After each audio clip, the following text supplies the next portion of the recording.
Então, eu quero chamar aqui a Magi agora. Ela é compositora também. A Magi é pós-graduada em Ciência Humana e Pensamentos Neocoloniais pela PUC de São Paulo. E ela é especializada, então, em pensamentos árabes modernos e contemporâneo. E atualmente ela cursa psicologia. Magi, boa noite para você, minha querida. Muito obrigada por atender aqui os meus. Você tá silenciado, o seu microfone tá mutado.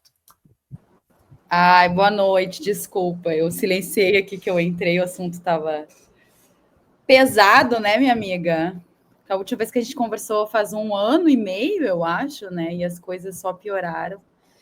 Muito bom estar aqui, um prazer enorme. Muito obrigada por me chamar. Eu adoro conversar com você. E bora Obrigada, papiar. Magi.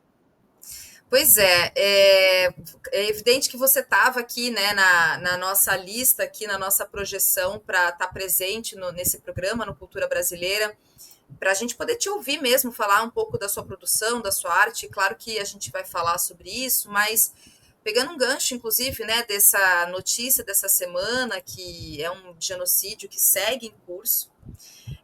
Nas suas redes sociais, inclusive, tem um post que você traz relatos de mulheres palestinas.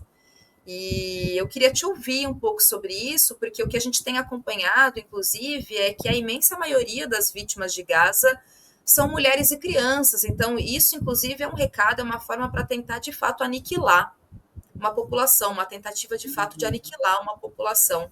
Então, eu queria te ouvir um pouco sobre isso e como é que isso chega para você. Inclusive, por favor, fale mais de você também, né, da sua ascendência, você que é uma mulher brasileira, latino, como você se apresenta, né, brasileira, e mais você tem as suas raízes fincadas também na Palestina. Aham.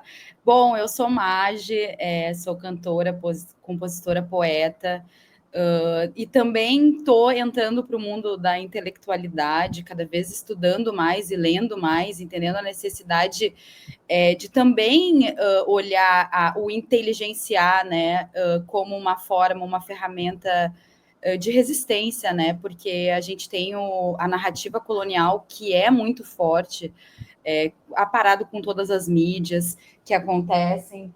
E uma das coisas que eu tenho escrito agora, que eu tenho lido muito e que eu ando muito interessada, é principalmente essa questão das mulheres e por que que a gente não tem que me deixa um pouco atordoada, né? Por que que a gente não tem as mulheres daqui tão empáticas com o que está acontecendo, da forma que deveria estar, né? Com a violência que está acontecendo. Então, eu tenho me colocado nos últimos tempos, inclusive até tô com os meus lançamentos musicais e com a minha arte, vamos dizer assim, um pouco congelada nesses últimos 2, 3 meses para me debruçar e entender, né, o que os pensadores, os intelectuais e as intelectuais de lá, palestinas e descendentes, e também intelectuais muçulmanas, falam sobre essa questão, né, essa apatia, vamos dizer assim, dessa morte que não importa tanto, dessa mulher que é muçulmana. E um dos pontos que eu tenho visto, assim, principalmente com a Leila Buluhod, né, que ela fez um texto que se chama As Mulheres Muçulmanas Precisam Mesmo Ser Salvas, e que ela traz muito esse lugar, né, que existe uma obsessão pelo véu. Então, para mim, ainda é muito comum eu ver pessoas na minha volta ainda me questionando sobre questões do tipo, mas as muçulmanas são oprimidas, mas aquele véu que elas usam enquanto um genocídio está acontecendo. Então, hoje em dia, eu escutar esse tipo de pergunta, que a Leila Abuluhot, que é uma intelectual palestina-americana e que também se debruçou sobre isso, por que a gente continua conversando sobre isso ao invés de entender a raiz histórica e contextual do que realmente está oprimindo elas? E por que essa opressão não é falada, né, não é disseminada? Claro que a gente sabe que as mídias estão aí a favor dessa narrativa colonial, a favor dessa demanda militar, porque a gente consegue notar que existe essa demanda militar nessa guerra, né? Quando tu vê os Estados Unidos acenando milhões em armas, quando tu vê que a Alemanha está envolvida, muita gente, muitos países envolvidos nisso, é basicamente um investimento que o Ocidente está fazendo, né, nesse genocídio bélico, buscando um retorno, né? E aí, e ao mesmo tempo a gente olha, tá, mas as pessoas à minha volta, as pessoas comuns, furando um pouco a bolha, né, Thalita? Não estou falando, claro, de nós, mulheres aqui, que estamos discutindo isso, mas furando a bolha, por que a gente não fala sobre isso? E um dos pontos é esse, né? Esse feminismo liberal, esse feminismo que vem desde os discursos da época da Laura Bush, que ela falava na época que invadiram o Afeganistão, estamos salvando mulheres, agora desde que os Estados Unidos entrou no Afeganistão, as mulheres podem dançar, tirar o véu e ser feliz. Isso vem desde a época da Algéria, né, em 1958, quando os franceses, quando queriam mostrar que eles estavam sendo bem aceitos naquela colonização da Algéria, colocaram mulheres com véu, e aí mulheres francesas tiravam o véu, mostrando que, né, aquele véu ia sair, elas estavam sendo libertadas. Então, existe essa narrativa que traz essa empatia, que está nessa obsessão, né? A Leila Burrulo fala muito sobre isso. Existe uma obsessão pelo véu. E existem muitas mulheres que hoje veem esse genocídio, e aquela imagem daquelas mulheres e essa apatia. Não, mas é que elas são desse orientalismo, né? Dessa narrativa que contaram que essa mulher é uma coitada, uma oprimida, que vem desde de toda a parte cultural, literária, exótica, misteriosa, que o Eduardo Said também falou muito. Então, isso é muito, muito forte. Por isso que eu até estou me debruçando sobre isso, porque dá para notar que essa apatia ela vem desse lugar que é um trauma nosso de mulher, né? Desse lugar que a gente sabe do patriarcado que está aí. Então, a gente olha, a gente reflete as nossas questões nela, não entendendo como que é aquela cultura. E eu achei muito interessante que uma das questões assim que a Lila Burrulo fala a gente já entendeu, por exemplo, sobre raça e classe, mas a gente ainda não entendeu sobre a cultura do outro, a gente ainda não é capaz de entender culturalmente o outro, né? Então, essa questão de olhar o outro ainda culturalmente, não entender as questões culturais que fazem aquela pessoa ser diferente de você, então, a partir disso, não tem como fazer essas comparações, é um dos pontos, né? Ela fala muito sobre o relativismo cultural. A gente relativiza essas mulheres. A gente coloca as mulheres muçulmanas e as palestinas que estão lá, elas têm essas questões acontecendo, mas no fim elas estão presas nesse véu, esse véu que prende elas, essa obsessão que a gente precisa largar logo. Então, assim, uma das coisas que eu tenho lido é isso, como que a gente se responsabiliza, e aí eu vou lembrar um pouco de Lélia Gonzalez, que fala que todo branco no Brasil está lucrando em cima do racismo ainda, que a gente sabe disso, ela falava isso muito nos textos, e eu digo que aqui no Ocidente a gente está lucrando com o que está acontecendo, com o que a gente chama do Oriente, né, com essa invenção do Oriente. O Ocidente lucra, de certa forma, e esse silenciamento e essa apatia também está em volta disso, desse lucro que a gente recebe por estar tendo essa quantidade de mulheres sendo mortas, tendo suas casas esvaziadas, tendo seus bancos roubados, suas finanças roubadas. E aí, pegando para o meu lado, porque eu tenho família na Palestina, e eu tenho família num vilarejo que está sendo atacado. Da última vez que eu falei contigo, parte do vilarejo, maior parte do vilarejo da minha família ainda estava sob as mãos dos palestinos, né? A minha família ela é rural, que eles falam que é Falahin, né? Narna Falahin, a gente é rural. E eles são muito conectados à terra. E isso é outra coisa que eu recebo também muito de pergunta, né? Mas por que eles não saem de lá? Porque esse pessoal é conectado com a terra, é que nem perguntar para os indígenas, e o Ailton Krenak também fala isso, né? Pergunta para o indígena se ele vai sair da terra dele, é um braço dele aquela árvore. Aquele rio é tal qual o coração dele, então não se larga esse lugar desse jeito. E essas áreas rurais estão sendo muito atacadas na Palestina, inclusive agora. Eu acho importante até falar que a gente está ouvindo muito Gaza e agora voltou a bombardear e está ficando inferno, e eles estão, né, falando que as portas dos infernos abriram, inclusive israelenses estão dizendo isso, assim, orgulhosos e comemorando. Eu tenho visto vídeos, assim, terríveis e depressivos mesmo, né, de entender o que está acontecendo com essas pessoas, né? Qual é a narrativa colonial que está chegando para elas estarem, qual é a violência que elas estão sofrendo nessa narrativa também para chegar nesse lugar. Então, assim, o pior é que no meio disso, a Cisjordânia, né, ela está sendo extremamente atacada agora, de uma maneira que nunca foi vista. Então, quando tu me pergunta assim, por exemplo, tu falou, tu tem um relato das mulheres, está muito pior. Eu estou com uma amiga minha da Palestina que está aqui em casa, ela veio passar 2 meses aqui, e dá para ver o quanto que é esse lugar que a pessoa quer sair de lá para dar um tempo, ela trabalha com crianças lá, imagina trabalhar com crianças dentro desse ambiente da Cisjordânia, onde as ruas vão sendo bloqueadas, eles não sabem mais o que vão atacar. Hoje, em Nablus, o exército de Israel entrou e expulsou uma galera da casa deles. Imagina tu tá na tua casa e estão sendo expulsos, assim. E a cidade da minha família, 60%, 70% das terras foram tomadas entre a última vez que eu conversei contigo e agora. Então, todo o miolo à volta do vilarejo deles foi tomado, inclusive áreas que a minha família plantava, áreas que a gente, quando eu fui para lá e morei lá, a gente fazia o churrasco no estilo deles, fazia as nossas comidas. Essas áreas foram incendiadas.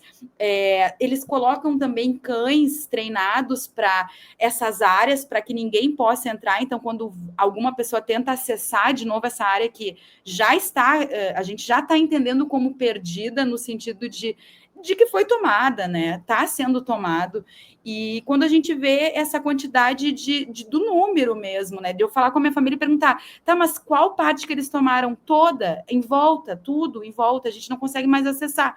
Eles estão no miolo. Então, é um cercamento que acontece. E, ao mesmo tempo, esse discurso que tu mostrou, ele é falso, né? Porque eles falam, então vocês saiam agora ou vamos explodir tudo. Primeiro que vocês não estão deixando ninguém sair de Gaza ainda, né? O que a gente vê de pessoas saindo é porque existe ali um pagamento que se faz na fronteira do Egito, das pessoas e das famílias que eu sei que já saíram e dos financiamentos que se pede, mas não se dá essa opção, de fato. E não que eles queiram essa opção. Tem pessoas que querem sim, tem famílias que querem sim. Não dá para ficar no discurso romântico de não, vamos ficar na nossa terra. Não, tem muita gente que está exausta, cansada, que quer apertar o botão, quero sair desta loucura. Mas não existe possibilidade, está tudo trancado, está tudo fechado. Então, é uma narrativa colonial que a gente já conhece de todo o histórico da Palestina, que aconteceu com o Acordo de Oslo, que vai acontecendo sempre, que é esse fingimento, né, de que essa história do Hamas, e aí a gente tentou, mas não deu, e aí os Estados Unidos entra como como se fosse neutro, né? Dizendo, bom, se vocês não estão ajudando, nós tentamos. E esses discursos que a gente está vendo, mas no fim continua. E a situação está muito, muito, muito pior, muito mesmo, assim. Desde da gente não saber, nem tá mais perguntando para a família, oi, como que tá? Porque sabe quando, depois de um tempo, assim, não tem mais o que falar. Tá acontecendo, tá? E da gente notar da parte deles do tipo, não me pergunta mais, porque, sabe, não tem mais o que falar, e a gente se silenciar, assim, é um silêncio, e aí eu acho que tem uma coisa aí do silêncio mesmo que aparece nesses momentos que a morte está perto, né? Como existe esse silenciamento, o quanto que quando realmente está chegando perto da gente, o silêncio ele nos toma, né? Porque tu já gritou, tu já falou e não tá reverberando em políticas internacionais, dos governos mesmo cancelarem, por exemplo, coisas mínimas. Os israelenses estavam passando as férias aqui, a gente viu o vídeo que a FEPAL postou dos soldados lá celebrando em Florianópolis, dando morte aos árabes.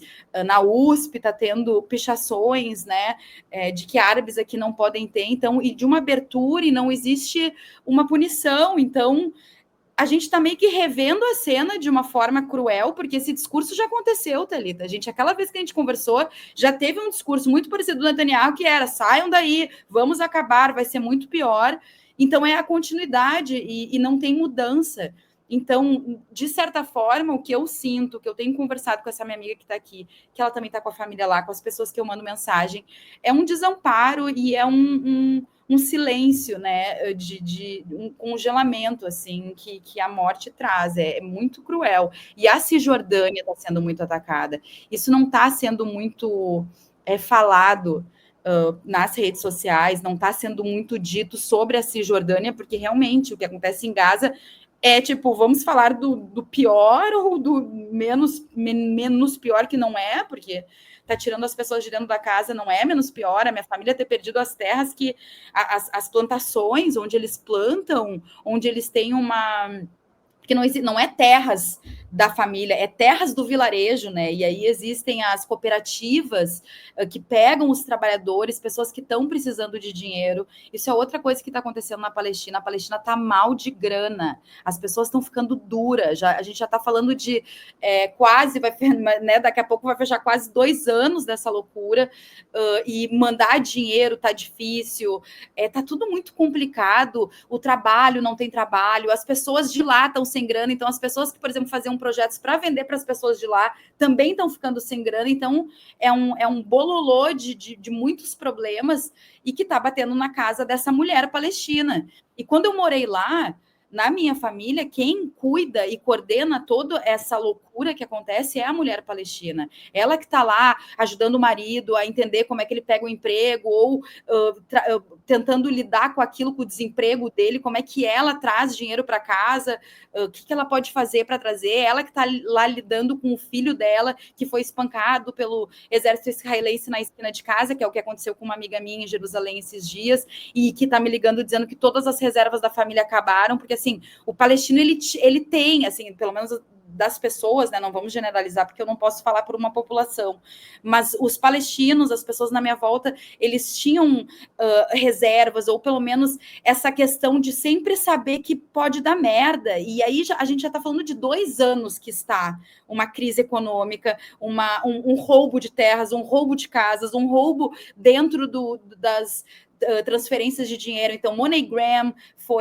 eles tomaram grana do MoneyGram, tomaram grana de Western Union. Então, famílias que estão mandando dinheiro de lá, o exército israelense entra, fecha aquela loja e não vão, esse dinheiro aqui não, porque é dinheiro de terrorista. Então, eles estão fechando todas as vias de uma maneira, e os próprios palestinos estão dizendo, a gente está entrando numa fase que a gente nunca viu isso acontecer.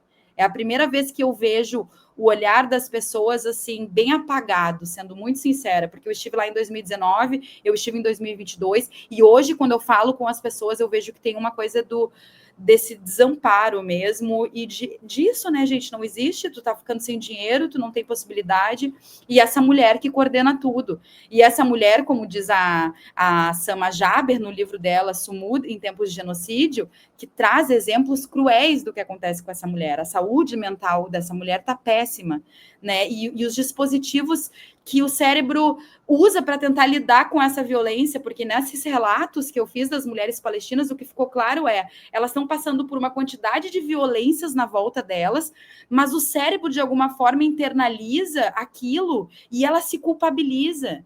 Então, aquelas coisas, questões do tipo, tô sem dinheiro, não sei o que, vira, eu não sou sendo uma boa mãe, eu não tô conseguindo isso, eu não consigo produzir minhas coisas, eu não tenho vontade de acordar de manhã. Ela vai se culpando por esse adoecimento que está acontecendo com ela. Ela vai se autoagredindo, que é o que aparece ali nos relatos, né? Esse lugar de eu devia isso, eu devia aquilo. Não, calma, isso é uma responsabilidade, isso não é individual, né? Que é um pouco do que a saúde mental neoliberal está tentando trazer também, né? Isso é uma culpa sua, não, é uma culpa externa, mas infelizmente acaba sendo interna. E os israelenses, o exército israelense e o Estado de Israel, ele sabe que a mulher palestina é a base. A mulher palestina é ela que manda na casa lá, tá? E isso eu tô dizendo por milhares de famílias que eu conheço e pela minha. Ela que tá lá coordenando, falando com não sei o quê, falando com o marido, falando com o filho, buscando dinheiro, fazendo parceria, várias áreas para ela tá mais fácil de acessar do que para o homem, porque tem esse lugar da brutalização do homem e de essa estratégia mesmo de economicamente esse homem ser bloqueado para ele enlouquecer, para ele chegar em casa e bater na mulher, porque no final das contas nessa violência a gente também vai ter, assim como Angela Davis analisou na época que a escravidão foi finalizada, vamos dizer assim, nos Estados Unidos, o quanto que as músicas de algumas autoras do blues traziam essa denúncia, né, tipo, que também era uma denúncia sobre o que acontecia externamente, mas também era tipo, olha, aqui em casa, né, essa violência que chegou em mim, mas que não chega mais. Então, existe essa questão que a gente tem que olhar, né? Dessa camada de violência que vem vindo e que, no final das contas, quem amortece emocionalmente a resistência palestina é a mulher. Ela tá amortecendo tudo, ela está amortecendo a angústia do filho, ela está amortecendo a angústia do marido, ela está amortecendo a sua própria angústia, porque como um dos relatos lá diz, se eu cair, eu sei que todo mundo cai na minha volta, então ela não pode cair, só que aí a forma que ela lida com isso é se autoagredindo, que ela não limpou a casa direito, que ela devia ter isso, vira uma autoagressão muito louca, assim. Então, é isso que dá para ver, essa estratégia de quebrar essa mulher. É ela que faz as coisas, vamos quebrar ela no meio. E a maior loucura disso é que essa mulher que é a força, que é a minha tia-avó, minhas primas que estão lá, fazendo um corre danado para fazer as coisas darem certo, para tentar, sabe, para olhar para a família e dizer, não, vamos, para resistir, né? Como, deixa eu só fechar aqui, porque eu deixei aberto o meu WhatsApp.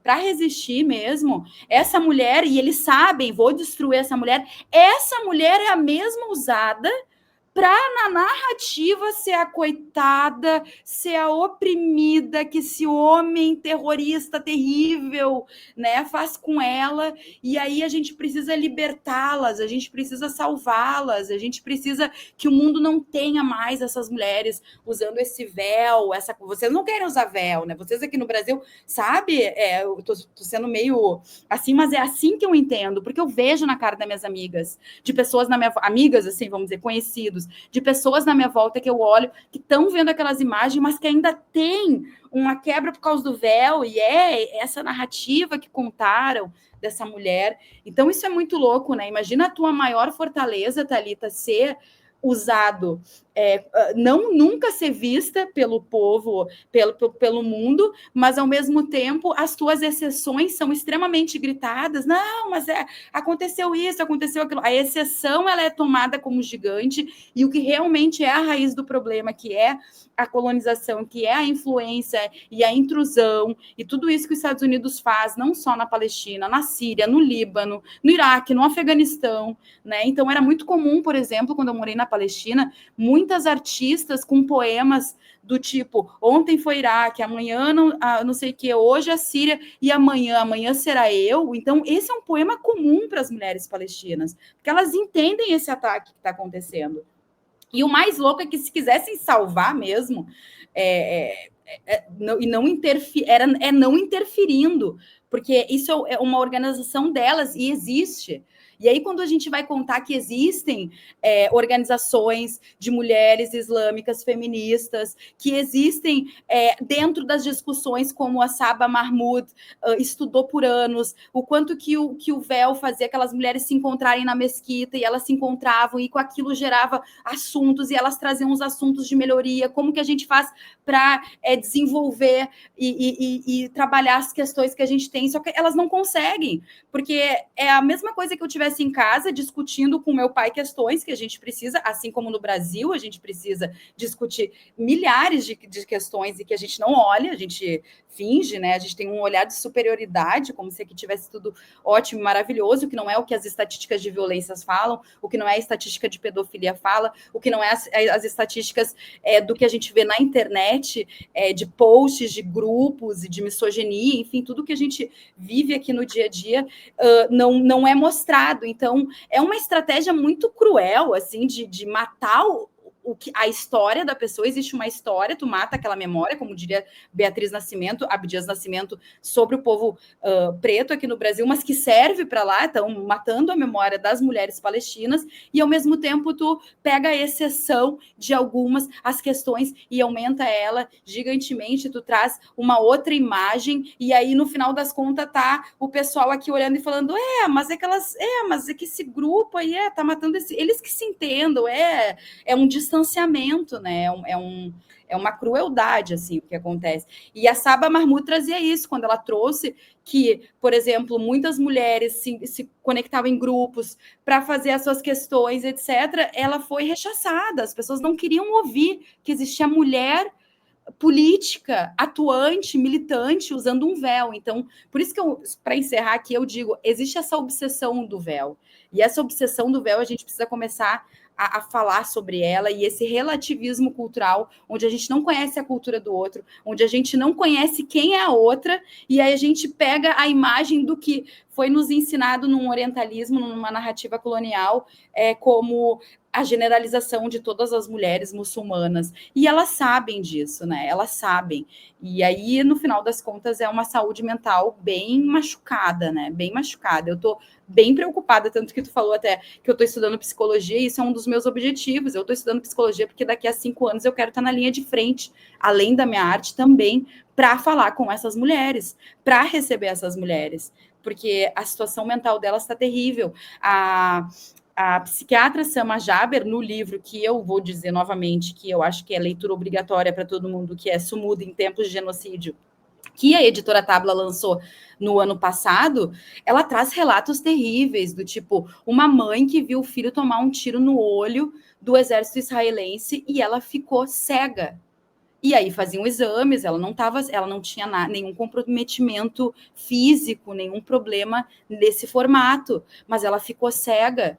Qual que é a simbologia disso? Estamos cegando as mulheres, porque os filhos dela estão se machucando, estão sendo bombardeados, estão sendo despedaçados, e elas não querem nem mais enxergar, a ponto da tua própria mente ser capaz de ter um dispositivo ali que tu fica cega, porque tu não quer ver aquilo que tu viu. E isso é uma das milhões de histórias que estão acontecendo agora na Cisjordânia. Então é uma crueldade que a gente não está nem cabendo para falar, porque tu não consegue dar conta, eu não consigo, os meios que estão falando ainda são poucos, né, pela violência que está acontecendo, pelo que deveria ser. E aí, quando a gente vai endereçar isso, é muito sobre Gaza, mas aí quando a gente vê, a Cisjordânia está sendo extremamente atacada, ou seja, a Palestina está, assim, triste, sabe? Tá ferrada, assim.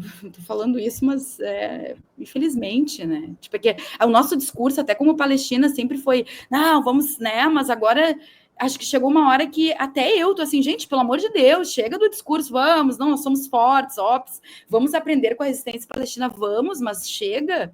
Existe uma saúde mental aí que está sendo deformada, como disse a psiquiatra Sama Jaber. E a das mulheres está sendo maximamente deformada. E eles sabem, porque elas são as mães, elas são as irmãs, né, desse homem terrível. Olha, bom, seu relato aqui, ele é muito importante, por isso que eu fui deixando você trazer todas as facetas e essa avaliação que você faz, inclusive sobre a questão da saúde mental, né? E junto com isso, Magi, tem você, né? Você falou das mulheres palestinas a partir dos relatos que você colocou, né, nas suas redes sociais. Você trouxe todo esse panorama, esses meandros todos que vão para além do que a gente, inclusive, que está aqui do outro lado do mundo acompanhando. Tem você que tem familiares lá. E eu queria te ouvir sobre isso, assim, como é que você, enquanto artista, né, poeta, você que é uma premiada batalhadora de rimas, inclusive, né, fez muitas batalhas de rima, cantora também, como é que você organiza isso para colocar essa denúncia, tudo isso que você acabou de dizer aqui, né, extensamente disse para nós, na sua arte? Quer dizer, é uma forma de resistência, claro, a gente entende como isso também. E fala um pouco da sua trajetória, assim, como é que você desenvolveu nisso e você se entende enquanto artista e usar desse espaço, desse lugar para poder denunciar, né? Fazer das suas músicas, das suas canções esse lugar também. Uhum. Eu comecei a minha carreira, como você falou mesmo, nas batalhas de rap. Eu acho que eu sempre tive em mim uma angústia e uma raiva. Na verdade, a batalha de rap, como diria Beatriz Nascimento, para mim é um quilombo urbano de resistência preta aqui no Brasil, incrível. E eu me juntei a esse grupo e me encontrei com ele naturalmente quando eu morava em São Paulo e era mais jovem e tinha muita raiva. Então, a batalha de rap ela vem como uma ferramenta, uma tecnologia social para a saúde mental, porque tu começa a falar e aí tu rima e aí tem outros escutando e aquele grupo de pessoas, e quando tu vai ver quem são as pessoas que estão nesse grupo, grupo são pessoas racializadas, indígenas, mulheres, e aí dentro desse grupo da raiva, e a gente começa a se organizar, né? Organize sua raiva, a gente começa a organizar ela em palavras, em letras, em rimas, e tudo isso me fortaleceu. Eu fiquei 7 anos participando das batalhas ativamente em São Paulo. Fui uma das, não fundadoras, mas produtoras por um bom tempo de uma batalha que é especial para mulheres e pessoas transgêneras, não binárias, que era nesse olhar do tipo, a gente realmente quer a dor da dor, né? Tipo, porque antes de eu ser racializada como palestina e ter crescido com a minha avó ligando, eles estão atacando, não estão atacando, porque isso é comum a nós, palestinos. Antes de ser isso, eu também sou uma mulher nascida no Brasil, e aí por isso que eu trago também essa questão, e os abusos aí que estão nesse patriarcado brasileiro é uma epidemia, né? Eles estão em alta, e a gente não fala sobre isso também, e toda essa vivência que a gente tem de abusos como mulher. Então eu tinha muita raiva de várias questões, e eu usava as batalhas para isso. Mas aí eu fui para a Palestina, fui morar lá um tempo, porque depois de uma época eu pensei, gente, eu quero entender, porque eu estava muito com os movimentos pretos, indígenas, trans, e aí eu pensei, eu preciso entender a minha racialização, o que está acontecendo lá agora, me conectar com a minha família. E quando eu cheguei lá, descobri o quê? Que as mulheres da minha família são as que ficaram na terra, elas que são resistência, elas que estão lá. A resistência palestina, ela é feminina para um caramba, sabe? Ela é a base, ela é tudo. E aí, quando eu fui para lá e vi de perto o que eu enxerguei lá, da minha tia mostrando, olha, ali, ó, acabaram de colocar uma estrela de Davi pertíssimo da nossa casa. Colocaram uma estrela de Davi gigante. E ela falou, ó, colocaram essa estrela, a gente não pode fazer nada. Isso antes de ser atacado e de tudo isso que eu já tinha falado. Então, tu já viu o desespero daquelas pessoas. E eu conversei até com outros jornalistas que já tinham morado na Palestina, a gente conversou que depois que tu volta da Palestina, tu fica depressivo um tempo, tu fica um tempo tentando entender o que é aquilo, né? O que é aquele laboratório da Palestina, né? Como diz o Anthony Lowenstein, o judeu israelense, historiador, que escreve, né, sobre esse laboratório, esse lugar que testam armas, esse corpo que está servindo para ser replicado no mundo e usado, né? Que é o que a Gisele Martins fala da favela da Maré, que ela foi para a Palestina, deu 6 meses, ela voltou, o drone que ela viu lá, ela viu ali na Maré, que é um grande show de armas que está aparecendo, né? E que está, pelo jeito, dando certo para eles, porque eles agora voltaram com tudo depois desse cessar-fogo. Então, depois que eu voltei de lá, eu pensei que eu queria organizar minha raiva, mas eu queria que a minha música, eu gosto muito do assunto da saúde mental, e eu queria que a minha música ela ficasse mais para um remédio para quem escute, do que só eu desabando a minha raiva. E aí eu comecei a pensar que outras formas, outros gêneros, não um rap, poderiam caber mais nisso. E aí por isso que Moça, Larga a Louça é um samba para a mulher botar, ouvir em casa, ser feliz. Porque o rap em si, eu amo rap, a minha base é rap, mas o rap em si, ele tem aquela agressividade que, por exemplo, eu não acessava a minha mãe, não acessava algumas amigas, não acessava um grupo de pessoas. E que aí quando eu começo a ir para outros gêneros, eu começo a ver, eu tô com a minha mensagem ainda, ela ainda está aqui, mas eu tô falando de outra forma. E aí, pensando agora como artista, que tu diz, como que tu fica com esse genocídio que está acontecendo, a primeira coisa é o boicote.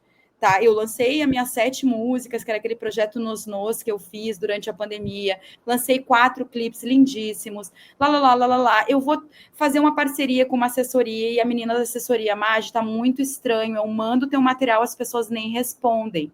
Então é isso que eu digo quando a gente está lucrando com o que está acontecendo lá. E eu não estou falando que a pessoa está fazendo por mal. Ela vê aquilo ali, ela vê que eu sou artista palestina, que eu tô militando, que eu tô assim falando mal de Israel, gente. É um genocida, como né? É um Estado assassino que tá fazendo essas barbaridades que a gente está vendo há 1 ano, vai fazer quase 2 anos daqui a pouco. E aí as pessoas estão ali, mas espera aí, todo meio artístico muito influenciado pelo sionismo, tem muitos sionistas dentro dos meios, porque a arte, a música, quem acessa o cinema, quem consegue acessar, isso foi criado no Brasil pela branquitude, né? A gente, se for pensar assim, essas grandes emissoras, e quando a gente vai estudar quem são os donos dessas grandes emissoras, mídias e das grandes dos grandes grupos como Universal, etc., etc., a gente vai ver que existe uma quantidade muito grande dessas pessoas classe AB e que são sionistas ou lucram com o sionismo, tiveram parcerias. E isso está em um dos documentários, que eu até posso passar depois o link, que alguns jornalistas fizeram para mostrar que existiu uma época que era uma estratégia, como que a gente faz para internacionalizar a questão, essa narrativa israelense, como que a gente faz para deter essa galera que está falando. Então, quando a gente fala desse grupo de pessoas que está criando arte, a gente está falando de pessoas desse lugar, né? E aí, quando eu vejo os grupos de pessoas, não é todo mundo que é sionista, mas a pessoa sabe que existe esse silenciamento para se falar mal de Israel, não se pode falar, porque pode virar antissemitismo, porque se tiver alguma pessoa... Tá tudo bem?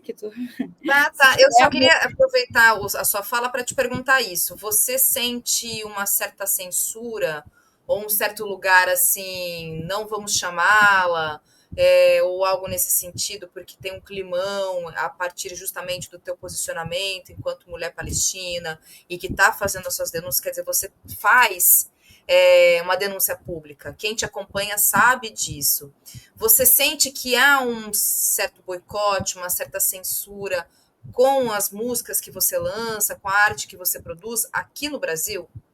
Sinto muito, inclusive disso, das pessoas se falarem sobre, de pessoas intelectuais que me deram aula, mas que no fim também participam do programa X, que eu sei que né, tem essas narrativas que foram misturadas também, tem muito essa questão da narrativa, que eu não quero adentrar porque não é não é o que eu quero focar, mas essas narrativas dessa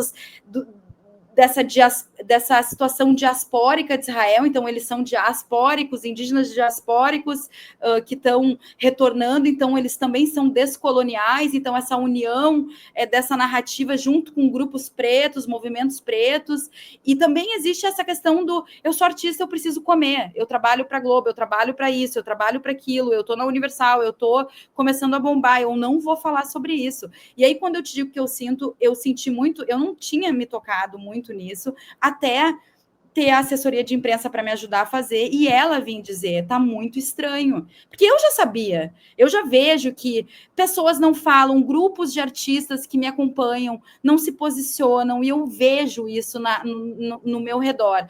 Para me chamar, o que eu sinto, por exemplo, agora, esse ano, eu estou fazendo diversos editais, e aí posso até te responder, a gente até pode marcar um papo daqui a um ano, até porque a gente não sabe como é que vai estar a situação, do tipo, me conta como é que está a tua carreira, né, pós as tuas tentativas de bater na porta, porque eu estou batendo na porta de vários editais, eu estou batendo na porta de vários lugares, mostrando minha arte, dizendo, quero participar disso, e não abre, de certo, vamos dizer assim, do que é o todo, do que é a cultura brasileira nesse sentido mais detentores desses lugares mesmo. Agora, quando a gente fala da minha arte para grupos que estão conectados pró-Palestina e que estão conectados com essa questão, aí é o contrário, aí eu sou super chamada. Então, vai ter um sarau que vai falar isso, eu sou chamada. Vai ter o show, o festival descolonial, que vai unir isso e aquilo, chama ela. Então, ao mesmo tempo, por exemplo, eu fui para a Bahia no passado, porque ia ter um encontro de 1.000 mulheres, pequenas agricultoras do Brasil inteiro, que queriam falar sobre terra, resistência. Então, assim, nesse lugar era tipo, vamos chamar a Magi, que foi feito pelo pessoal do Raízes do Brasil, que foi feito pelo MPA, que é esses grupos de movimentos sociais. Então, resumindo, eu estou nos movimentos sociais, mas na arte, nos lugares artísticos, tá difícil entrar. Claro que isso pode ser porque minha arte, de repente, não está suficiente, etc. E por isso que eu estou trabalhando na melhoria dela. Também não vou entrar nesse lugar de, nossa, estou sofrendo uma super censura, mas sim, estou entrando num lugar de começar a pensar em virar um pouco mais cálice. Então, sim, a minha arte vai mudar e todos vão notar, assim, no sentido de as minhas mensagens mais agressivas, e por isso que eu comecei a estudar e fiz a minha pós-graduação em Ciências Humanas, é por isso que eu fui estudar na Universidade de Birzeit para entender os pensamentos árabes modernos e contemporâneos, é por isso que eu trago a frase que Constantine Zuraik falou, que é, vamos inteligenciar, né? Vamos olhar isso e a gente precisa reeditar, rever, refazer e continuar avançando. A gente não pode parar, porque, de certa forma, existe uma questão aí que está posta que o mundo está acabando, que nos congela, que nos bota para baixo e a gente não age. Então, eu acredito que inteligenciar é interessante, mas também agir é interessante. Então, a minha arte, eu vou agir nela, nos shows vou estar militando, mas a minha música, eu quero começar a mudar um pouco ela. Eu vou colocar ela mais subjetiva, eu vou colocar ela para um lado mais cálice, né? Afaste de mim esse cálice, porque eu fui muito, muito bombardeada no meu Instagram. Então, para uma artista que fez clipe, que gastou dinheiro, que é independente, então todos os clipes que eu fiz fui eu que banquei. Então eu fui lá, fiz frila, trabalhei, guardei, sabe? Teve um dos clipes de dança que demorou 10 anos. Eu pensei há 10 anos atrás que eu queria fazer um clipe com dança, com grupo, com uma música tal, até eu alcançar o que eu consegui, 10 anos. E é isso, a vida é isso. A arte eu estou aqui para isso, para trazer o meu olhar, e ninguém está querendo patrocinar o meu olhar. E eu já entendi isso. Eu já entendi que a minha arte não serve à demanda colonial por enquanto. De repente, lá na frente vai servir, porque quando as coisas estão mudando, alguma coisa tem que mudar. Então, hoje, 500 anos depois do Brasil ter sido violentado, os indígenas terem sido violentados, hoje ainda começaram a abrir espaço para os indígenas, artista, mas olhe lá, porque também não é muito bom, porque isso pode trazer questões de demarcação que hoje as pessoas querem mais território. Então, assim, é muito complicado quando tu bate de frente ou quando tu é quem... A tua racialização é que está sendo genocidada agora. Agora não existe interesse, sabe? Eu fico imaginando, daqui a pouco vão tomar tudo vai ser deles, meio fazer o que fizeram no Brasil aqui, e aí daqui a uns anos, de repente, lá quando eu tiver meus 70, vamos chamar essa artista palestina, eu tô lá na Globo, tá? A Globo vai me chamar, vamos chamar essa artista palestina, que triste que aconteceu há anos atrás lá, tu entende? Essa narrativa que me traz como um exemplo para fingir que eu tô mudando alguma coisa, mas no fundo é só para me manter quieta em qualquer outra coisa, que é isso que tá acontecendo com vários artistas, eles estão quietos porque eles nunca tiveram oportunidade, agora tem, e eu não julgo, assim, não julgo, acho que a violência que os povos pretos, indígenas, trans, enfim, assim, cada um sabe a sua dor e o jeito que o seu sapato aperta. Mas eu estou entendendo que eu preciso migrar. Então, assim, a minha ideia é migrar, eu cada vez... E aí eu acho que isso entra também com a questão da mulher, Thalita, porque, assim, uma mulher na arte também, eu vou entendendo para que lado que eu posso ir, porque para envelhecer bem nesse lugar, né? Então, assim, se a gente fala de rap, o envelhecimento do rap não é saudável com as mulheres, sabe? Não é uma carreira ali que tu vê Chariline, que tu vê Negrali, que tu vê as mulheres que fizeram e que fazem ainda, e as milhares de mulheres que eu conheço, Mary Dorige, todas as meninas, Child Seana, enfim, milhares de mulheres que eu conheço e que quanto mais o tempo vai passando, não tem a valorização que deveriam ter. Elas são valorizadas, elas fazem show, mas assim, eu olho aquilo e falo, não, essa mulher, nesse nível, nisso que ela traz, ela devia estar em outro lugar.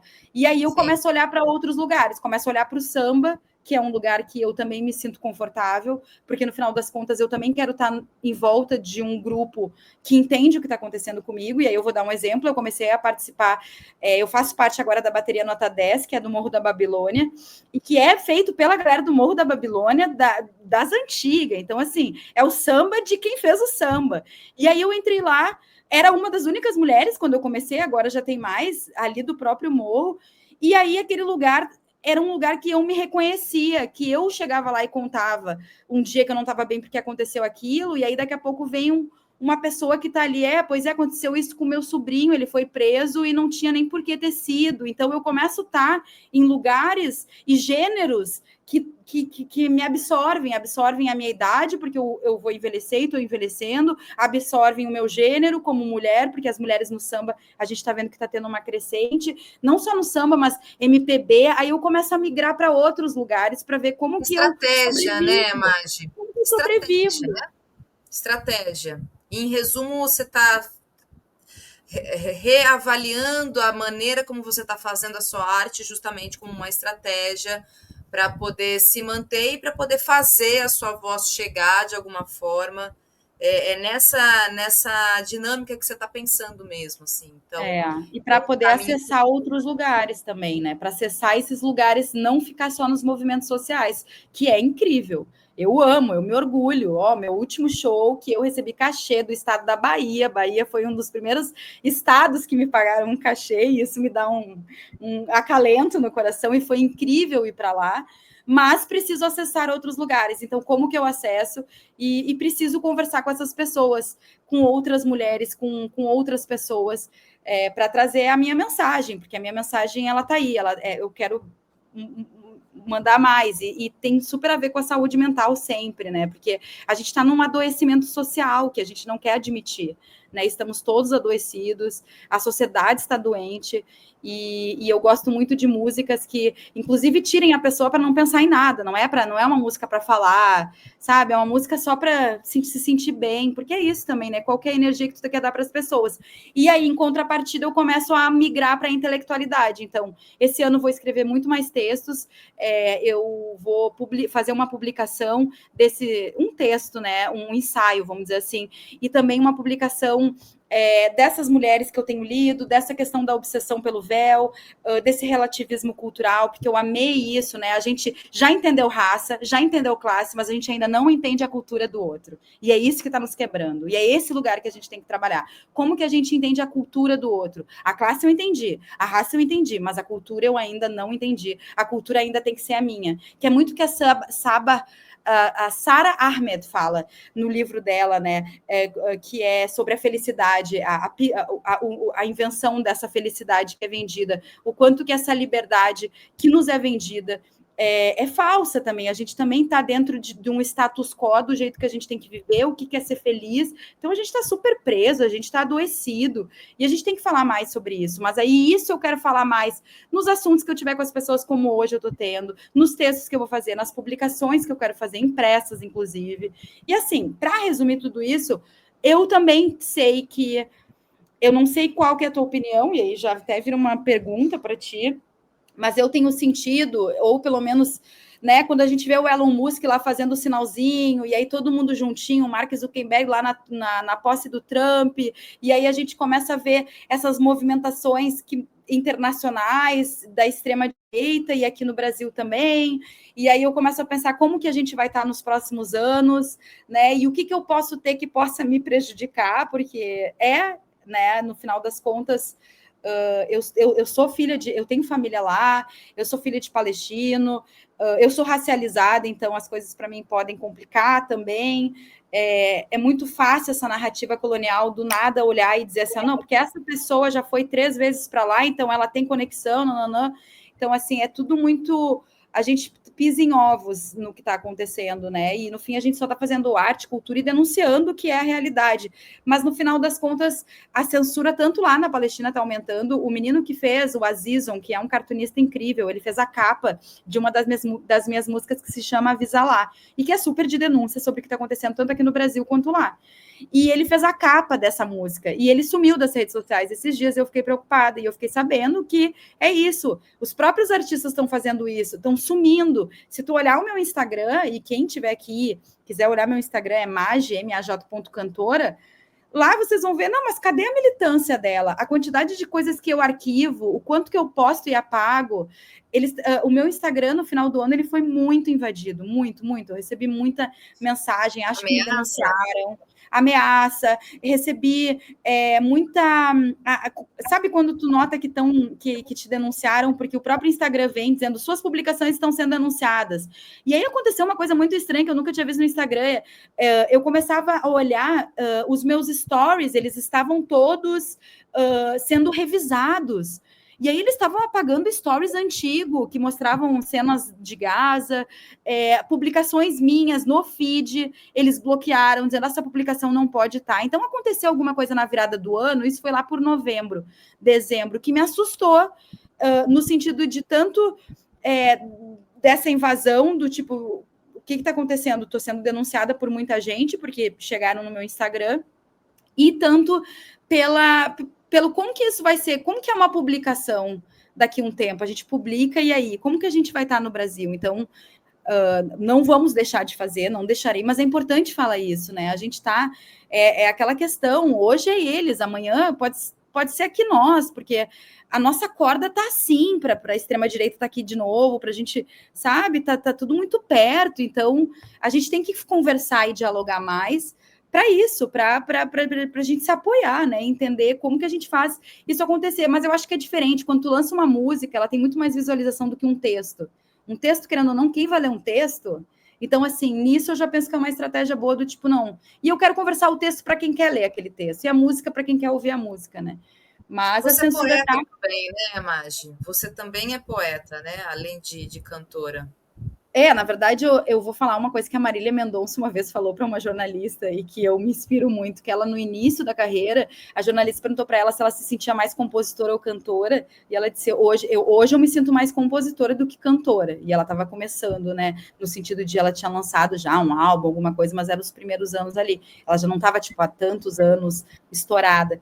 E aí, hoje eu me vejo mais, porque como eu comecei no rap, nas batalhas, e no fim, a minha palavra começou com a música, ela veio para ajudar a minha palavra, porque a minha palavra no papel em branco eu gostava, mas eu gostava mais dela na música, eu me sentia menos sozinha, o papel em branco ele me assustava um pouco, então a música e a palavra, que é o rap, né, ritmo e poesia, eles me ajudaram, assim, me salvaram, e aí hoje eu já estou muito mais com a folha em branco à vontade, e aí é isso, os textos, as publicações que eu quero fazer, e as poesias, e que eu faço também, que veio dos slams, né? Os slams, que são essas poesias, essas batalhas de poesia na rua, eu também participava muito, que é esse lugar que tu bota, né? A poesia do slam, ela tem um tipo, ela tem um jeito, que é de denúncia, que é de dor, que é para chocar, que é para o outro fazer uou, sabe? Não é uma poesia mais leve. Então, eu vim desse lugar. E aí, agora eu estou querendo migrar e estou cada vez mais querendo descobrir esse lado, né? Quem eu sou sem o recorte da raiva? Quem eu sou sem ser só a reação ao que o outro me faz? A reação ao que os homens me fizeram no patriarcado brasileiro? A reação do que a colonialidade israelense faz na minha família? A reação do que... da violência do outro, né? Tá, mas além disso, desse recorte, como que eu posso descobrir quem eu sou? Então, eu acho que eu também estou nessa fase de vamos olhar o que eu tenho e o que eu faço para lidar com esses lugares aí e organizar. É o famoso organiza a raiva, organiza onde tu quer cada lugar. Mas a poesia vai voltar com tudo esse ano também. No meu Instagram eu vou colocar muitas, eu já estou com várias aqui paradas para colocar e continuar, porque assim, no final das contas vai ter música, vai ter texto, vai ter poesia, vai ter bate-papo, para a gente ver o que a gente dialoga, né? E aí, essa minha próxima publicação é sobre isso. Próxima publicação, não, a minha primeira publicação vai ser sobre isso, que é um texto que eu falo. Entre a nossa morte ainda existe um diálogo. Porque eu acredito que entre a nossa morte ainda existe um diálogo. Por isso que eu estou acreditando nessa questão do diálogo, de inteligenciar e a gente conversar e entender esses relativismos culturais, porque eu mesma, como brasileira, quando cheguei na Palestina, eu vi o quanto que nossa, quantas camadas de orientalismo eu tenho, como eu também tenho esse lugar do Ocidente, essa visão, meu Deus, esse feminismo liberal está em mim, porque eu estou aqui. É falso dizer que não está. Eu estou aqui. Eu estou nesse feminismo neoliberal. Eu estou nesse lugar aqui, né? Que é livres, aí tira seios para fora, e isso é liberdade, ou véu, sem véu, isso é liberdade, sem olhar as questões, sem mergulhar no que realmente é, sem olhar as classes, a raça, etc. Tudo isso. Então, por isso que eu digo, né? Entre a nossa morte ainda existe um diálogo. É uma pergunta, mas é uma resposta. Porque quando eu fui assistir, entender quem era a minha família palestina, vivenciar com eles, viver aquela fase com elas, entender quem eram as mulheres palestinas, descobri que a minha tia não achava que eu era ela deve ser, né, brasileira, em árabe se fala charmuta. E aí, quando tu é um filho diaspórico, de uma família árabe, essa palavra charmuta é um medo, né? Porque a mulher não é para nós ser charmuta, que é a mulher puta, mas não é puta no sentido da profissional, mas sim dessa mulher que vai transar, enfim, várias coisas, né? E aí eu tinha medo, eu pensava, nossa, ela pensa que eu sou porque eu não sou igual a ela. E aí quando eu cheguei lá e descobri outras mulheres, outras dores, que não tinha essa história, que ela chegou, me abraçou, te amo, tu é uma extensão minha, essa casa é tua, essa terra é tua, olha o que tá, sabe? Aí que tu te dá conta, gente, que narrativa é essa que estão fazendo sobre essas mulheres e que estratégia boa, porque tá funcionando, né? Boa para narrativa colonial, né? Que tá funcionando. E como que eu volto para o Brasil e faço esse diálogo? Porque existia um diálogo. E entre a minha morte e a da minha tia, que já morreu, a Laíra Rama, ela já passou, e as minhas tias todas, eu visitei elas em 2019, minha tia-avó, várias fizeram a passagem, né? E aí eu volto com um aprendizado e penso, eu morri quando conheci elas, porque morreu uma mágida orientalista, morreu uma mágida que tinha medo também de não ser amada por elas pelo jeito que eu sou, e quando eu cheguei lá, para começar, as mulheres lá eram do jeito que eu sou também, estão estudando, sabe? Tipo, uma ignorância, assim, e um medo e um trauma, que é o que eu digo, né? Tu junta um trauma com uma narrativa colonial tendenciosa, maldosa, é o combo perfeito para blim, você se fecha e você não quer mais dialogar. Que é muito o que acontece com esse trauma que o povo judaico passou e que é utilizada a narrativa colonial do sionismo e desse medo, dessa violência, desse pavor e desse terror que eles sempre acham que vão ser atacados. E aí tu olha isso e fala, caraca, o que é possível fazer com um trauma mais uma narrativa errada? E isso eu vivi. Mas Eu cheguei lá... isso é uma ilusão, na verdade, né? Isso é uma grande ilusão, porque muitos dos judeus, nem todo judeu é sionista, né? Isso a gente já sabe. E muitos dos judeus ali naquele contexto de Segunda Guerra sequer compreenderam, né, o que o sionismo estava, aliás, entenderam o que o sionismo estava tentando fazer com a implementação do Estado de Israel e sequer aceitaram aquela situação e nem foram para invadir a Palestina. Então, isso realmente é uma ilusão, uma grande mentira contada mesmo, né? E esse entendimento de que o sionismo é um Estado racista. A fundamentação realmente do sionismo é um Estado racista colonial e ele tem na sua prerrogativa isso que a gente está acompanhando, que a gente sabe que você aqui longamente tem denunciado e tratado, porque está completamente envolvida nessa questão. E aí tem um comentário aqui que chegou, Madi, que eu queria ler até para a gente poder falar sobre ele, que é do Felipe Veloso. Ele diz o seguinte, olha só... Agora, a ex-ministra das Relações Exteriores da Alemanha, Annalena Baerbock, feminista liberal do Partido Verde e apoiadora irrestrita de Israel, foi confrontada com um cartaz dizendo: seu feminismo mata mulheres palestinas. Eu, enquanto feminista, e é isso que eu queria te ouvir, aliás, você já vem falando sobre isso, mas eu combato esse tipo de feminismo, esse feminismo liberal, neoliberal agora, e que se mascara muito por algumas identidades, né? A gente tem uma liderança na Alemanha que é uma mulher que é lésbica, LGBT, mas que ela é uma representante da extrema-direita. Então, algumas identidades que tentam confundir a gente aqui, a gente ter esse entendimento de fato que, ao fim e ao cabo, quando a gente está falando de extrema-direita, a gente está falando de sionistas, apoiadores do Estado genocida de Israel, não interessa muito orientação sexual, não interessa necessariamente se a pessoa é branca, se ela é negra, o que ela é. O que interessa é aquilo de ideologia que ela tem e defende. Então, é ter esse entendimento. Então, só pedir para você comentar a partir desse superchat que chegou aqui, porque, sim, esse tipo de feminismo, né, que é um feminismo que, na minha avaliação, é completamente descolado daquilo que a gente entende como emancipação de fato, né, de gênero das mulheres, e que se traveste, né? Porque também é muito fácil falar que é feminista atualmente e não entender todas as armadilhas que acompanham esses discursos como esse que tá nesse relato aí, desse comentário que o Felipe Veloso colocou para a gente. Não, é super interessante. Esse comentário, na verdade, ele é muito o que eu estava falando, e esse diálogo que é necessário trazer.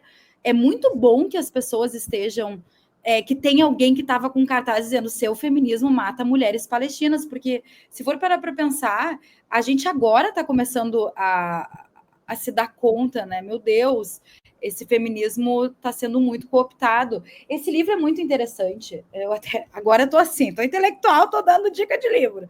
O Feminismo para os 99%, né, da Cínzia Arruz e da Nancy Fraser, e elas falam uma coisa muito interessante que é o feminismo liberal, ele difama o feminismo de verdade. O feminismo liberal, ele é parte do problema, ele finge que não é parte do problema, ele finge que vai salvar, ele finge que ele é a solução, e no fim ele é parte do problema. Por quê? No final das contas, esse feminismo, ele está servindo a uma demanda militar e a uma demanda econômica. Né? Então, assim, o que está acontecendo em Gaza está servindo a uma demanda militar e a uma demanda econômica. Né? Então, quando a gente vê esses discursos da Laura Bush, naquela época do Afeganistão, que eles estavam adentrando, quando a gente vê os discursos, inclusive de uma super conhecida blogueira, acho que é a Laís, aquela que fica falando de meio ambiente no Instagram, não sei se tu conhece, esqueci o nome dela, mas é uma menina que tem 1 milhão de seguidores, global, é judia, e aí ela fez um vídeo logo no início do genocídio falando, gente, eu não posso ver mulher sofrendo, mulher que usa véu, ó, a obsessão do véu, não posso, então assim, não tenho que dizer aqueles caras machucam as mulheres, não vou defender terrorista, tu entende? Olha, ela vai seguindo uma demanda militar e econômica, sem se tocar numa narrativa colonial que foi contada para ela, né? E ao mesmo tempo ela é uma das maiores ativistas sobre ambiente, sobre clima, né? E aí eu fui lá no Instagram dela e coloquei, você não falou sobre as 85 mil toneladas de bombas que Israel até agora já botou. Agora eles vão dizer que vão colocar mais. Gente, 85 mil toneladas de bomba é 6 vezes o que aconteceu em Hiroshima e Nagasaki. Está acontecendo em Gaza, num quilômetro de 40, num estreito de 41 quilômetros, 85 mil toneladas de bomba em cima de uma terra que é o mesmo corpo da gente, porque o que é lá é nós, né? Eles estão lá, nós estamos aqui, é um corpo só. E aí ela não comenta sobre essas bombas? Ai, que lindo, tu faz vários vídeos falando que a água, tem que escovar os dentes, tem que apagar a água, porque não sei o que, não sei o que, porque a empresa é privada. Então tem um grupo aí, feminista, liberal, climático, namastê, que é impressionante. Eles não estão falando das bombas. Porque se tu não te importa com a mulher, tu te importa pelo menos com a terra? Porque a terra da Palestina está sendo machucada, gente. E está sendo muito machucada, eles são rurais. A minha família estava falando, a terra, tipo assim, a gente mora 2 horas de onde está sendo bombardeado, 3 horas, na verdade, de onde está sendo bombardeado. Aquilo que está caindo naquela terra está atingindo a minha família pela terra, né? Vamos falar só da natureza. Não se fala sobre isso. Então, quando tu vê essas mulheres que elas têm uma agenda, a agenda delas, elas vai até... Por quê? Porque ela lucra, vou voltar a Lélia Gonzalez, está se beneficiando, de certa forma, dos lucros e dividendos dessa guerra, está se beneficiando sim, e não quer olhar e se autoanalisar. Acho que tem uma questão muito da autoanálise aí, de se analisar e criticar, será que está certo isso? Será que não está?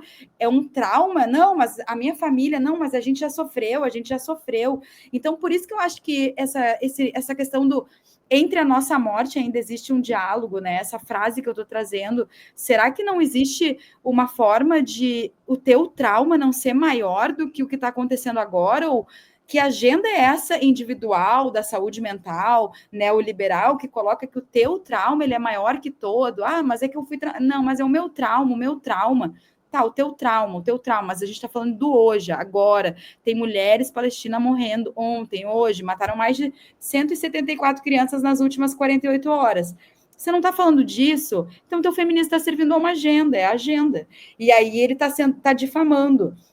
Mas eu acho, Thalita, que a gente vê isso em tudo que é lugar. Eu não sei se tu sente isso, mas a gente estava numa movimentação feminista muito interessante nos últimos anos, do movimento negro, do movimento indígenas, a gente estava se movimentando e aí as redes sociais vieram. Aí hoje em dia a gente vê o feminismo cooptando tudo isso, esse feminismo liberal que vamos fazer... que a gente, como mulheres, passa o dia inteiro se olhando, apaixonadas por nós mesmos nas redes sociais, e aí estamos vendendo o nosso corpo também. Eu não estou julgando, mas eu estou dizendo assim, tem que olhar os dispositivos que o patriarcado e o colonialismo continuam fazendo, que a gente, não é que a gente não possa fazer, mas a gente está girando num narcisismo e num espelho do eu, e não está mexendo com isso, sabe? Mas eu te respondo, Madi, Eu acho que a questão é porque há uma cooptação capitalista dentro desse movimento. O que me parece, a partir do que você trouxe, a minha observação sobre isso é porque há uma cooptação desses movimentos. Então, essas ideias, pensando aqui sobre, por exemplo, esse movimento feminista, essas ideias de empoderamento, de mulheres no topo, né, girl power, isso tudo é para formatar e tentar encurralar um movimento de emancipação, de fato, para ele virar um produto apenas, para ele virar apenas um fetiche de alguma coisa e para, na verdade, a gente se afastar de fato daquilo que pode emancipar as mulheres. E na minha avaliação, a gente só consegue emancipar o feminismo, ou melhor dizendo, as mulheres, a partir de uma lógica feminista, quando a gente entender que a gente precisa superar as nossas relações de troca, nosso sistema econômico. Enquanto a gente não tiver um avanço nesse sentido, tudo vai virar produto, inclusive uma própria lógica narcisista, digamos, né? Que é como você está trazendo um pouco dessa sua avaliação até mais subjetiva, mas trazendo em termos, para termos mais práticos, mais materialistas nesse sentido, o que eu vejo é que há uma cooptação capitalista desse movimento. Então, tudo vira um grande produto, tudo vira uma lógica para ser vendida.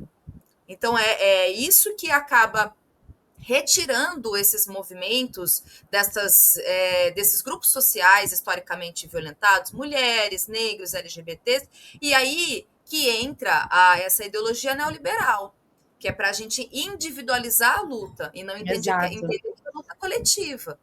A luta não é da Marge, não é da Thalita, é uma luta coletiva. Se a gente não emancipa coletivamente, a gente não avança. A gente nunca vai avançar. Então, tentando, inclusive, te responder, né, que você me trouxe algumas perguntas nessa sua reflexão toda que a gente está conversando e falando sobre isso, e que você trouxe toda uma ideia sobre como as mulheres palestinas estão lidando com esse genocídio e como a gente aqui do Ocidente, como as mulheres estão olhando para isso tudo, isso tudo vira o quê? Vira uma camiseta, vira uma campanha para uma empresa, vira porque é muito bonito, é muito legal a gente, assim, quando a gente fala de feminismo liberal, a gente está falando de uma lógica que transforma tudo para ser vendido, uma lógica que tudo vira mercado, é tudo mercadológico. E aí, qual é a armadilha disso tudo? A gente achar que a gente vai resolver. A gente não vai resolver. Porque enquanto tudo virar apenas um produto e a gente individualizar a nossa luta, e a gente não entender que ela é coletiva, não vai resolver para ninguém. Pode resolver para uma pessoa. Uma pessoa pode, de repente, enriquecer e falar, olha só, né, eu vou falar da minha trajetória por esse e aquele motivo, mas é uma mulher, ou uma pessoa negra, ou um LGBT.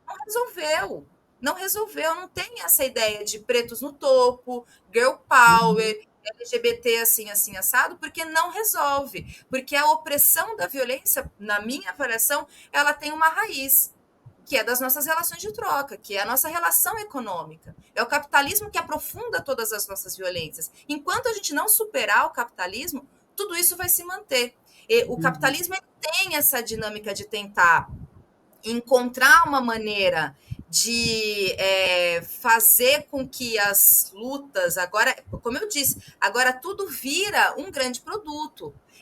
Os RHs das grandes empresas já entenderam essa dinâmica. Então a gente precisa, o que a gente precisa combater, para além das identidades todas, é entender que ela está dentro dessa lógica, que é uma lógica econômica.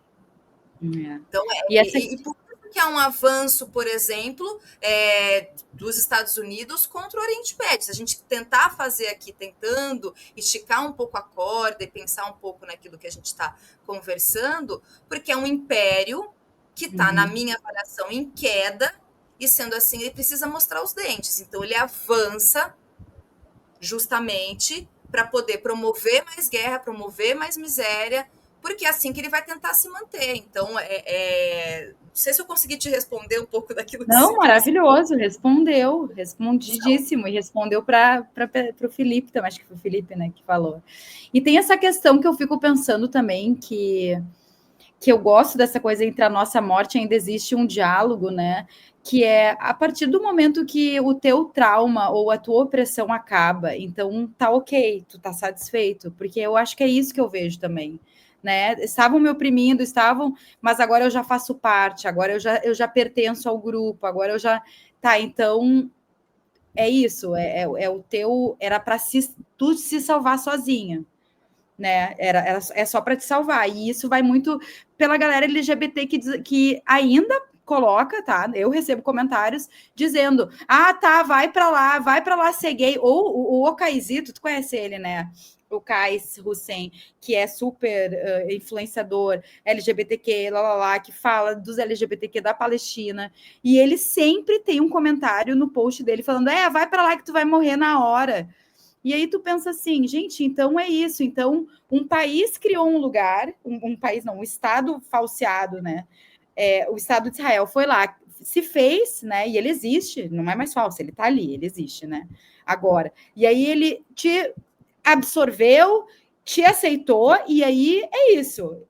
O teu problema acabou. Não, a injustiça que está na tua volta não importa, porque é isso. Ah, não, mas é que ali eu vou ser morto. Sabe, essas narrativas assim, então, tu tá vendo criança morrer, tu tá vendo mulher morrer, tu tá vendo vários LGBTQ morrer, vários morreram de Gaza, vários. O Kais Hussein faz essas monitorias e tal, e vai trazendo, então assim, ah, não, mas é que ele é o LGBTQ desse lugar que se eu for, eles, sabe, a pessoa vai se perdendo e tu pensa, então, no momento que tu, mulher branca que estava sendo oprimida, e aí tu consegue alguma vantagem, tá? Tu cresceu na empresa, agora tu tem um salário bom. Acabou, então era individual, é isso que tu está falando, né? Um individualismo, acabou. Então a injustiça, então sempre foi sobre só você. Ah, não, mas é que eu sou uma pessoa preta e agora eu estou num lugar muito bom, ganhando muita grana, então eu venci. Tá, mas peraí, tem uma outra pessoa ali, o indígena, que não tá. Não, mas é que O genocídio da juventude negra continua. tipo assim, individual. Então sempre foi só sobre você. Então a sua luta é sobre você, tá bom. Então é uma luta individualista, beleza. Só não falseia que é para todas, não é para todos, sabe? É isso. Bom, tem alguns comentários, então, aqui para a gente encaminhar a nossa conversa. Muito bom te ouvir, viu, Magi? Muito obrigada mesmo por estar aqui com a gente. Eu quero muito trazer você, inclusive, seus próximos lançamentos de música, suas poesias todas, para a gente poder divulgar. Muita gente perguntando, inclusive, aonde te encontra nas redes. Eu até separei aqui para colocar em destaque, viu, gente? Para vocês acompanharem o trabalho da Magi lá. O Alberto Passarelli diz: nunca se importa com os reféns, agora vem com essa. Ele está respondendo o vídeo que a gente mostrou aqui do ministro da Defesa, né, de Israel, que ele diz, né, reféns, libertem os reféns e aí a gente vai libertar todo mundo. É mentira isso, isso é uma grande mentira. A Magi falou muito bem sobre isso. Aqui também o camarada Cauê, acho que é um pouco dessa última conversa nossa falando, né? A visão liberal atrapalhando a luta mais uma vez. É o objetivo dela, né? O que eles mais querem é acabar com a luta. Eles fazem isso há milhões de anos, a gente está vendo aí. É terrível.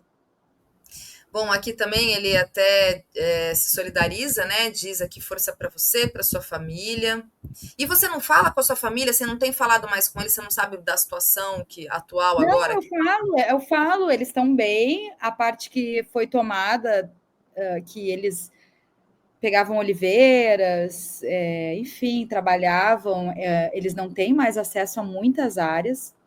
Estão cortando muito a água deles também. Então, assim, para uma pessoa que é rural, tu cortar água, né, o acesso à água, ao ponto que os colonos têm acesso à água tranquilo. E os próprios colonos estão atacando. Então, eu falo com a minha família, mas eu parei de ficar sendo. Até eu estava me sentindo meio urubu especulativo, e aí, sabe? Porque é isso, é um respeito, calma, as pessoas estão lá e tem uma coisa, uma resistência mesmo palestina muito bonita, que tá tudo bem, ontem fiz o chá de fralda minha prima fez o chá de fralda do bebê, tem uma alienação necessária também, sabe? Tipo, vamos, segue o baile, amiga, segue o baile, que o bagulho tá louco, segue o baile, toca esse bumbo, e vamos ver no que dá. Porque também ficar nesse lugar, né? Então, sim, eu falo com as pessoas de lá, mas eu acho que, assim, agora eu vou fazer uma terapia, que eu acho que eu mesmo diminuí, eu tenho informações a todo momento deles, né? Se acontecer qualquer coisa na cidade da minha família, além do que já tá, então, assim, a cidade da minha família não foi atacada, sei lá, nos últimos tempos, eu sei, a gente tá monitorando isso e tal, mas assim, eu acho que eu mesma diminuí a quantidade de vezes que eu vou lá saber, porque já é isso, eu já tô sabendo, eu já sei, a notícia ruim, ela chega muito rápida, então, na verdade, os dias que eu não falo, o tempo, quando eu fico um tempo sem falar, eu fico assim, ai, que bom, né? Porque notícia ruim chega rápido, então, tá lá, e aí se vendo no Instagram, é isso, vida que tá tocando, meu primo vendendo os carros, vida que segue, vida que segue. Mas eu sei que tá bem ruim, assim, tá tudo muito ruim, tá tudo muito merda, assim, tá difícil, tá difícil. E aqui, olha só, o Paulo Fernando que diz, né, existem protestos ocorrendo no mundo todo, mas a mídia sionista esconde e a mídia alternativa quase parando. Nós estamos aqui falando sobre isso, inclusive, viu, Paulo? Mas você tem razão, realmente, inclusive porque o próprio algoritmo, né, a gente está dentro de uma dinâmica de Big Techs, o próprio algoritmo também não ajuda, pelo contrário, atrapalha, né, não deixa a gente falar. A Magi falou sobre isso também. Só uma última pergunta mesmo agora, mesmo, de verdade, para poder também, tranquila, né? Quer continuar falando? Eu amo falar sobre isso. Eu quero dialogar, acho que a gente tem que dialogar. Como é que você avalia, por exemplo, o posicionamento dos brasileiros em geral e do próprio governo brasileiro em relação ao que a gente está acompanhando em Gaza ao longo desses 2 anos aí, de 2023 para cá? Você sente que há uma certa apatia? Houve alguns momentos de mais visibilidade? Parou? Qual que é a sua avaliação sobre isso? Eu acho que tem um grupo, e aí eu concordo com um amigo ou amiga, não me lembro, que colocou o comentário de que está sentindo que as poucas mídias que falavam estão falando menos. Eu acho que tem a questão. Eu acho que para quem estava ativista, como nós, Thalita, como eu, como as próprias mídias que estavam postando mais e super assim, ativas, com o cessar-fogo, e eu acho que com olhar a situação e ver que não melhora, tu fala e não melhora, existe um adoecimento, volto na saúde mental, sabe? Eu acho que quando a gente começa a ver que as próprias pessoas que costumavam a falar mais, a quantidade de vídeos dela está diminuindo. E isso eu falo por mim, sabe, tem um lugar aí mental que é esse genocídio, porque a gente está vendo cabeça de criança e voltou, né? A gente estava de férias, né? Vamos dizer, férias não, porque Cisjordânia estava sendo atacada, eles estavam sem comida, mas a gente estava num momento assim de respiro, eu pelo menos, e sinto que pessoas da minha família, quando tu fala, né?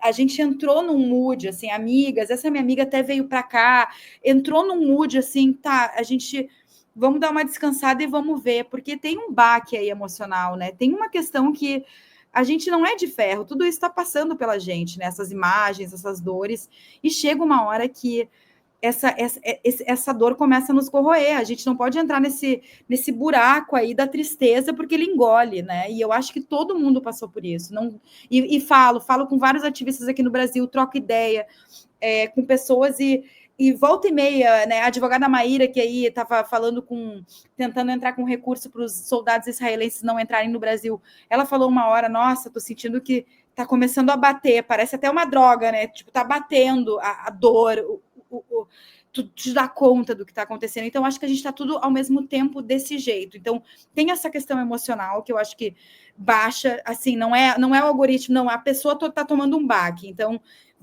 eu voltei, eu estou online agora, mas eu tive um momento que eu entrei num lugar assim, pera, deixa eu ver o que está acontecendo, com a censura, com o Instagram me mandando, vai cair tua conta vai derrubar, e eu pensei, se eu derrubar minha conta, perdi, né, tudo que eu fiz e as pessoas, como é que eu vou voltar a falar? E aí entra nisso, com quem, como que eu converso? Como que continua esse diálogo sem as redes, né, sociais? Isso é outra pergunta também que fica. Onde é que a gente se encontra se explodir e se eu perder tudo? Onde que vocês vão me encontrar? Onde que eu encontro vocês?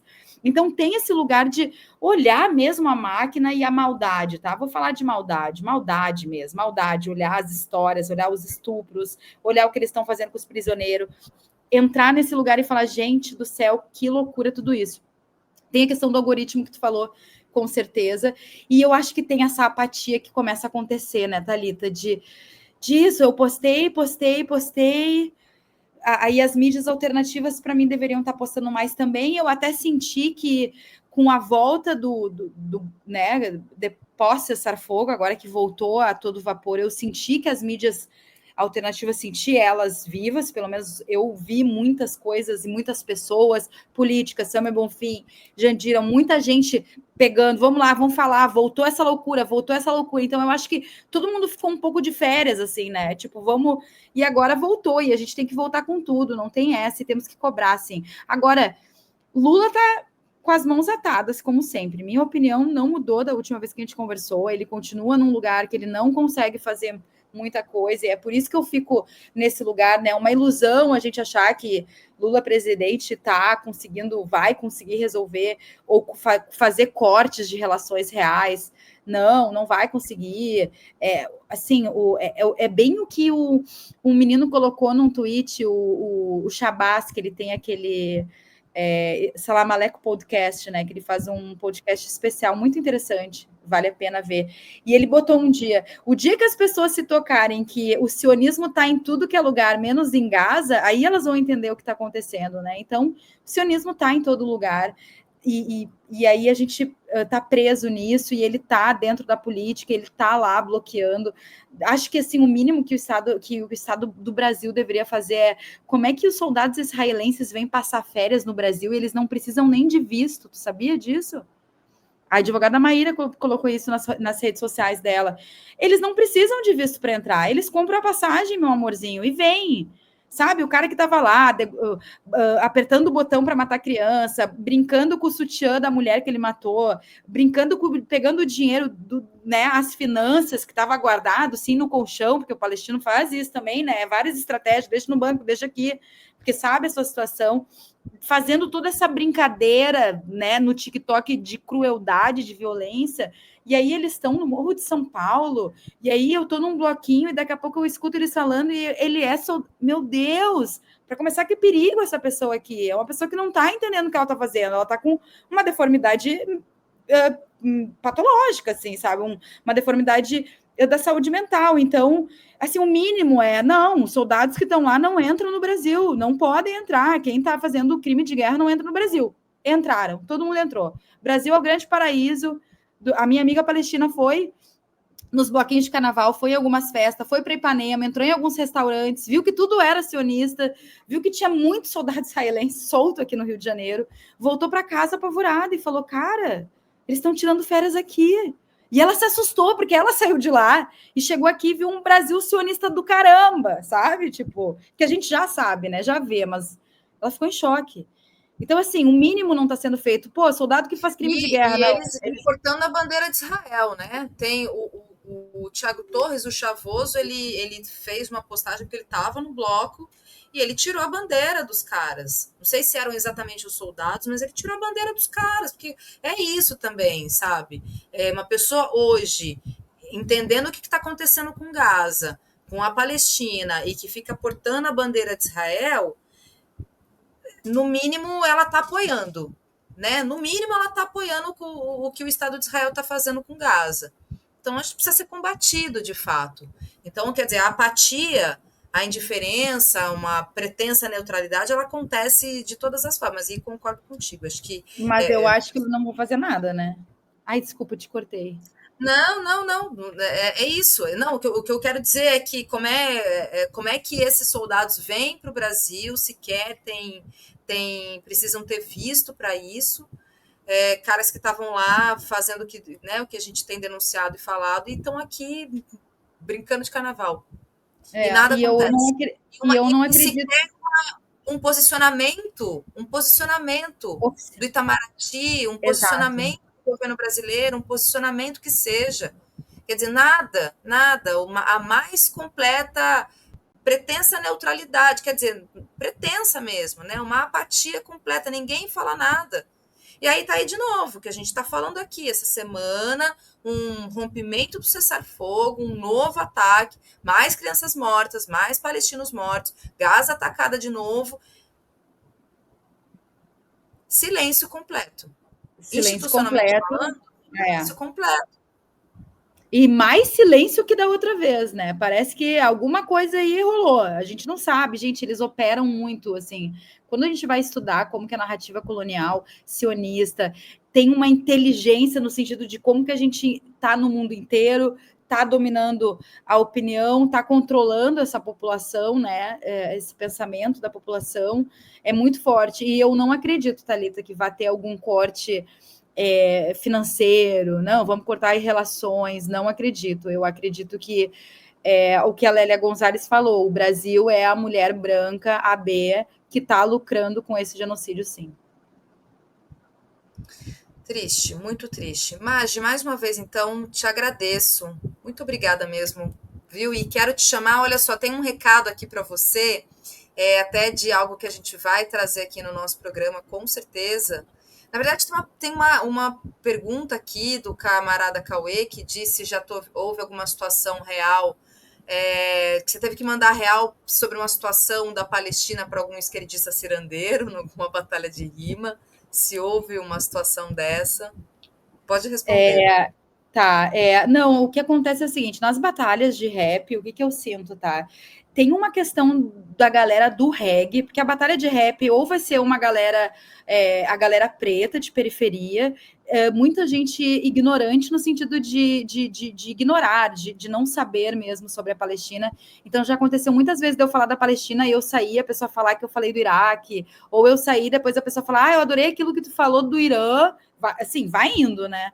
E aí você pensa assim, nossa, falta um letramento racial em relação à Palestina, sabe? Tipo, existe essa falta de entendimento, mas que eu entendo também que né? A gente está agora começando a questionar que o Brasil não foi descoberto. Então, nós já estamos atrasados com nós mesmos, né? O brasileiro que não entende que o palestino o indígena do Brasil é o palestino, né? Lá no que é chamado Estado de Israel, assim, já não entendeu nada. Então, eu sinto isso. Que as pessoas têm um pouco não entendem o que está acontecendo, e aí eu tenho que explicar.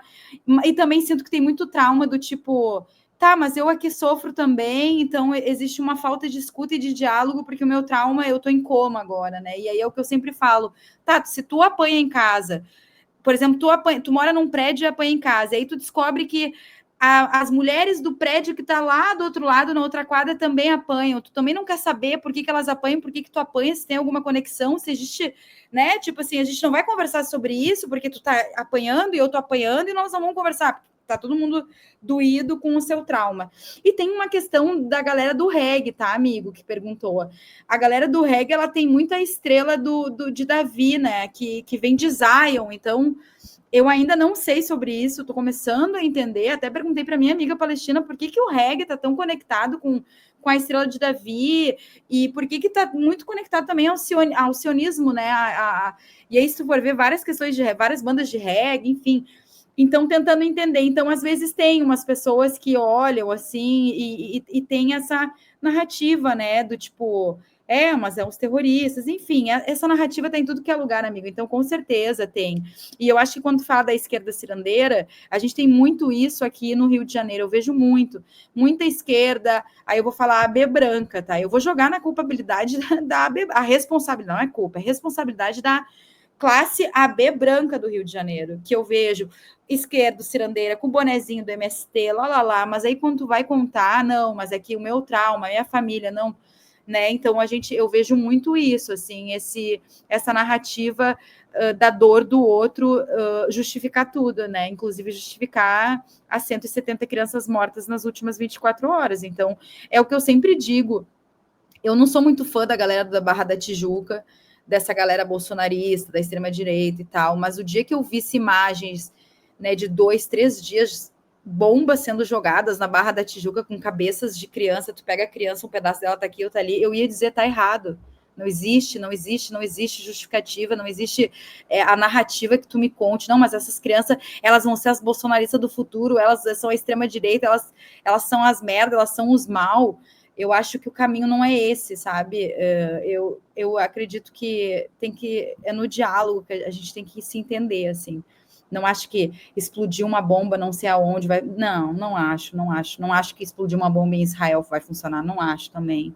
Tipo assim, e aí vai acabar o problema. Não acho. Não acho que é isso, porque para mim a raiz dos nossos problemas não é esse. E esse é o maior pavor de quem está controlando, né? Dos grandes controladores do poder, do capitalismo. Aí vamos falar dos capitalistas, de quem tem o dinheiro, de quem está fazendo toda essa loucura, de quem é dono armamentista. O pavor deles é ver o preto, o indígena, a palestina, a travesti, todo mundo se olhando, conversando, dialogando e entendendo de onde vem a raiz do nosso problema. Esse é o maior medo, né? Então, o que eles puderem fragmentar, dividir, fazer com que esse esquerda cirandeiro veja a mulher como uma oprimida e por isso que ela tem que morrer e perder a casa dela e ver os filhos dela morrer. Sim, é essa loucura, né? Bom, e aí agora sim, um último recado. A Raoni Souza que diz muito boa entrevista. Thalita chama a Magi de novo quando for ter mais discussão sobre machismo na música. Ih, amiga, essa daí eu vou trazer um vinho. Eu vou beber um vinho para falar, porque vai ter coisa para falar. Vai ser um programa de 18 horas. De 2 horas e meia. 24 horas, vai ser rave da live, vai ter 24 horas, porque é muita coisa, realmente. Mas olha, agora sim, minha querida, eu vou te deixar descansar e obrigada mais uma vez. E te espero, com certeza, mais vezes aqui no Cultura Brasileira. Muito obrigada, viu? Obrigada a vocês, obrigada pelas perguntas, pelas mensagens de carinho também. Continuem falando da Palestina, continuem tentando dialogar com as pessoas à volta de vocês. O diálogo, eu tô nessa, assim, vamos tentar. Eu não sei onde vai dar, vai salvar, vai, não sei, mas pelo menos a gente está ativo, né? Está treinando, vamos praticar o diálogo, a escuta e a fala. Entre a nossa morte e a tua, até porque eu morrer também é a morte de vocês e o outro morrer também é a minha morte. No final, a gente é tudo um corpo só. E agradeço muito, Thalita. Adoro conversar contigo também, me chama sempre. E quem quiser me seguir nas redes sociais é MAJ, que vocês estão vendo aqui, .cantora no Instagram, que aí é por lá realmente a maior parte da minha ferramenta. Se quiser encontrar no Spotify, é MAJ, mas não tenho grandes dinheiro, não pago para ficar lá nos primeiros a ser achado no nome, então o melhor é realmente correr para o Instagram, porque aí lá vai ter tudo muito documentado, e estou pensando aí estratégias, né, de como também ter outros lugares para não ficar tão presa só numa plataforma, mas agradeço muito, é muito bom, para mim é tipo terapia, eu venho aqui, falo, me sinto melhor, saio melhor, me curo um pouco, então agradeço muito a escuta de vocês, boa noite. Boa noite. Até a próxima. Tchau, tchau. Até.